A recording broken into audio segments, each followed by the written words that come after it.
নতুন একটা কড়াই কিনছি। প্রথম কড়াইতেই আমি গরুর গোশত রান্না করব।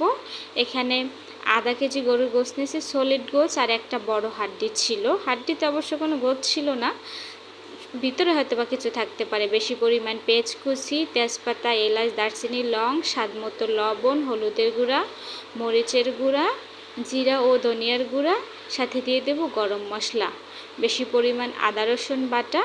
তোলটা দিয়ে আমি হাত দিয়ে একবারে সুন্দর করে গোশতের সাথে মাখাই নিব।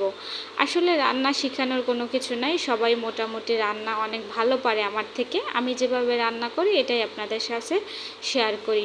অবশ্যই সবাই সুন্দর সুন্দর কমেন্ট করবেন, কারণ আপনাদের কমেন্ট পড়তে আমার ভীষণ ভালো লাগে। আমি সবার কমেন্টে রিপ্লাই দিব ইনশাল্লাহ। আমি হাড্ডিটাও একটু ভালোভাবে হাত দিয়ে মিক্সড করে নিছি। এখন আমার হাত ধোয়া পানি দিয়ে আমি চুলা জালটা অন করে 10 মিনিটের জন্য ঢাইকা দিব। 10 মিনিট পর আমি মাংসটা প্রায় আধা ঘন্টার জন্য সুন্দর করে কষাই নিব লো আছে। মাংসটা কষানোর উপর মাংসটার টেস্ট বাড়বে। আর যেহেতু আমি হাতে মাখাইয়া রান্না করতেছি, সত্যি কথা বলতে মাংসটা অনেক বেশি মজার ছিল। আসলে গাইজ, আমি যদি বাসায় কোনো কিছু কিনি, সেটা হোক 1 টাকা বা 100 টাকার জিনিস, আমার ভীষণ ভালো লাগে। যেমন একটা কড়াই হইতে পারে, আমার জামা কাপড় হইতে পারে, কিংবা ছাদের কোনো কিছু হইলেও আমার ভীষণ ভালো লাগে। আর জিনিসগুলো আমি আপনাদের সাথে শেয়ার করি। অনেকে নেগেটিভ নেন, কিন্তু আসলে নেগেটিভ নেবেন না দয়া করে, কারণ আমার তো প্রতিদিন ভিডিও ছাড়তেই হবে, কিছু না কিছু ভিডিও ছাড়তেই হবে। দৈনিক যদি 3-4টা করে ভিডিও ছাড়া লাগে, তো এত ভিডিও কই পাবো? এই জন্য যা থাকে আমার বাসায়, আমি যা রান্না করি বা যাই করি সেটাই আপনাদের সাথে শেয়ার করি। তো অনেক আপু ভাইয়েরা অনেক সুন্দর সুন্দর কমেন্ট করেন, তাদের কমেন্ট পড়তে যে আমার এত বেশি ভালো লাগে কি বলবো। আমার গরুর গোশতটা ওশনানো শেষ। এ পর্যায়ে আমি বেশি পরিমাণ পানি দিয়ে একবারে লো আছে এটা ঢাকনা দিয়ে ঢাইকে প্রায় 40 মিনিটের মতো রান্না করে নিব।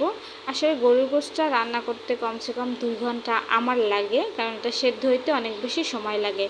ফাইনালি গাইজ দেখেন, আমার গরুর গোশতটা কিন্তু মোটামুটি সেদ্ধ হয়ে গেছে। এ পর্যায়ে আমি এখানে বেশি পরিমাণ জিরার গুঁড়াটা অ্যাড করে দিব। জিরার গুঁড়া দিয়ে একটু নাইড়া চাইরা আরও 5 মিনিটের মতো রান্না করে নিব। হাড্ডিটা দেখছেন গাইজ, এই হাড্ডিটা আজকে আমার জামাই খাবে।